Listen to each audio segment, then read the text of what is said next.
Hey, so if you use Booking.com for hotels and travel, yeah, it's important to know that scams and fake listings can still happen sometimes. In this guide, I'll show you how to avoid Booking.com scams step by step in 2026. First, always book directly through the Booking.com website or official app. Never trust random links sent on social media or email.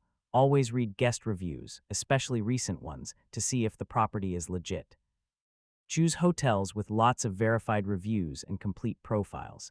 If a hotel price looks way cheaper than everything else, it could be a scam or misleading listing. Never send money directly through WhatsApp, bank transfer, or unknown links. Always pay inside Booking.com. Use the map view to confirm the hotel actually exists in the correct location. Be careful of fake emails or messages asking for extra payment or personal details. Choose free cancellation so you can cancel quickly if something looks suspicious. If anything feels suspicious, contact Booking.com support before paying or confirming. And yeah, that's it. Follow these steps to avoid scams and book safely on Booking.com in 2026.